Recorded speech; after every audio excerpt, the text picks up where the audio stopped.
जो समुद्र की गहराई में फटकर खत्म हुई। असल में वो एक एक्सपेरिमेंटल अब्दोस थी, उसे किसी भी अदारे से सर्टिफाइड नहीं करवाया गया था। हैरान करने वाली बात यह है कि कंपनी के सीईओ ने इस एक्सपेरिमेंटल अब्दोस के अंदर बैठकर टाइटैनिक का मलबा देखने के लिए 7-7 करोड़ रुपए लिए थे। ये एक बहुत बड़ा धोखा था। असल में जब एक कार, प्लेन या सबमरीन को टेस्ट किया जाता है तो उसमें कंपनी का मालिक या उसकी टीम के लोग बैठे होते हैं, उसमें क्लाइंट्स नहीं होते। लेकिन यहाँ सोचने वाली बात ये है कि टाइटैनिक के मलबे में ऐसा क्या छुपा था जिसे देखने के लिए लोग एक अनसर्टिफाइड और एक्सपेरिमेंटल अब्दोस में 7 करोड़ रुपए देकर बैठने के लिए तैयार हो गए। 15 अप्रैल 1912 में उस वक्त का सबसे एडवांस शिप जिसका नाम टाइटैनिक था, वो एक छोटे से बर्फ के टुकड़े से टकराकर हमेशा के लिए पानी के अंदर डूब गया। आज इसे पानी में डूबे हुए 111 साल हो चुके हैं। इसका मलबा न्यूयॉर्क से 1300 किलोमीटर दूर अटलांटिक ओशन में मौजूद है। जब टाइटैनिक डूबा तो उसके 1 साल बाद से ही इसके मलबे को तलाश किया जाने लगा, लेकिन अटलांटिक ओशन में समुद्र का बहाव बहुत ज्यादा है, जिसकी वजह से इसे तलाश करना बहुत ज्यादा मुश्किल था।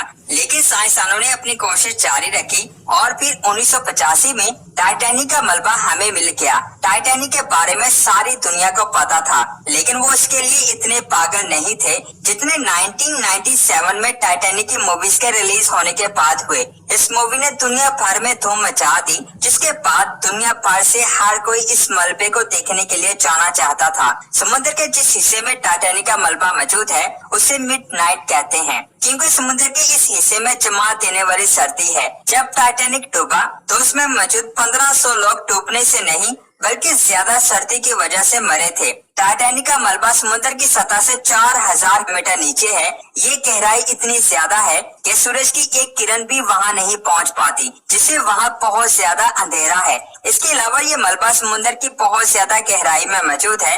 यहाँ सूरज की रोशनी नहीं पहुँच पाती। समुद्र के इस हिस्से में जाना स्पेस में जाने से कई गुना ज्यादा मुश्किल है, क्योंकि इसमें कोई भी दबाव नहीं होता। लेकिन समुद्र में जैसे जैसे आप नीचे जाते जाएंगे, पानी का दबाव बढ़ता जाएगा। समुद्र की सतह से किसी भी अब्दोस को टाइटैनिक तक पहुंचने, उसे देखने और फिर वापस सतह तक आने में 8 घंटों का वक्त लगता है। रॉबर्ट और फ्रेंच नामी 2 आदमियों ने पहली बार टाइटैनिक के मलबे को फाइंड किया। जब इस मलबे को पहली बार देखा गया तो वो लोग हैरान हुए, क्योंकि ये बहुत ज्यादा खूबसूरत था। टाइटैनिक की छत पर जो क्रिस्टल लटक रहे थे वो दिखाई दे रहे थे। इसके अलावा उस जहाज का बहुत खूबसूरत टियर केस दिखाई दे रहा था। लेकिन वक्त के साथ साथ ये मलबा गलने लगा, जिसे ऊपर उठाना बहुत ज्यादा मुश्किल था, जिसकी वजह टाइटैनिक का वजन था जो 46,000 टन था। टाइटैनिक के मलबे को निकालने की बहुत ज्यादा कोशिश की गई, लेकिन सारे मिशन फेल हो गए। लेकिन 1985 में एक कंपनी ने आहिस्ता आहिस्ता इस जहाज की कीमती चीजों को बाहर निकालना शुरू किया, जिसमें बहुत कीमती ज्वेलरी जिसकी कीमत करोड़ों में थी, इसके अलावा स्टेयर केस और ऐसे ही 1800 कीमती चीजों को पहले मिशन में बाहर निकाला गया। अब तक जितने भी मिशन किए गए उनमें 5000 कीमती चीजों को बाहर निकालकर उनकी नीलामी की जा चुकी है, जिससे उस कंपनी ने अरबों रुपए कमाए, क्योंकि लोग टाइटैनिक में मौजूद चीजों के दीवाने हैं। टाइटैनिक में जो लोग सवार थे वो बहुत ज्यादा अमीर थे, जिस वजह से भी टाइटैनिक से हासिल होने वाली चीजों की बहुत ज्यादा वैल्यू है और ज्यादा कीमती है, तो उसे किसी भी मजबूत सबमरीन से बाहर क्यों नहीं निकाला जा सकता।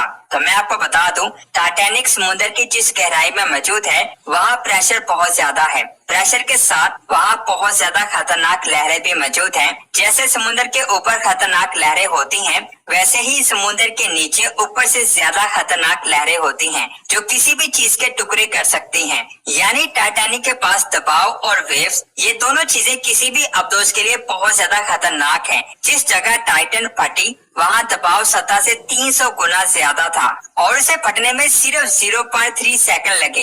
इन दोनों चीजों के अलावा वहाँ सर्दी इतनी ज्यादा है कि कुछ देर में ही आपकी कुल्फी जम जाएगी। बहुत ज्यादा दबाव, खतरनाक वेव्स और सख्त सर्दी की वजह से अगर आप वहाँ से 1 किलो की चीज को बाहर निकालते हैं तो उसका वजन एक बुर्ज खलीफा की बिल्डिंग जितना हो जाएगा। जरा सोचिए, अगर हम पूरे का पूरे टाइटैनिक जहाज को बाहर निकालने की कोशिश करें तो उसका वजन कितना ज्यादा हो जाएगा। और अभी तक हमारे पास ऐसी कोई भी टेक्नोलॉजी नहीं है जिससे टाइटैनिक जहाज को समुद्र से बाहर निकाला जा सके। लेकिन ऐसा नहीं है कि इसे निकालने की कोशिश नहीं की गई। पहली बार जब टाइटैनिक को बाहर निकालने की कोशिश की गई तो उसमें प्लान ये था कि पूरे जहाज को टेबल टेनिस बॉल से भर दिया जाए। ये बॉल वजन को कम कर देती हैं, लेकिन बाद में पता चला कि पानी का दबाव इन बॉल्स को फाड़ देगा, जिससे ये प्लान फेल हो गया।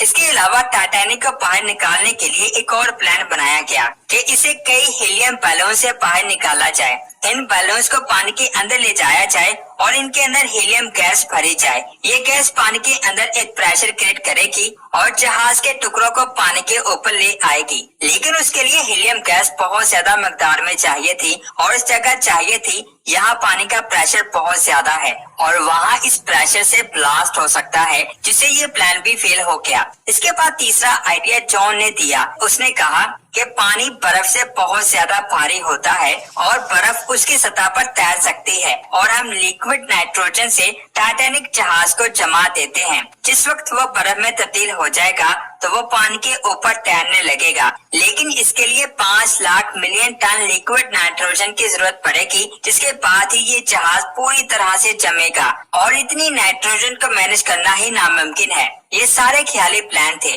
जो सारे फेल हो चुके हैं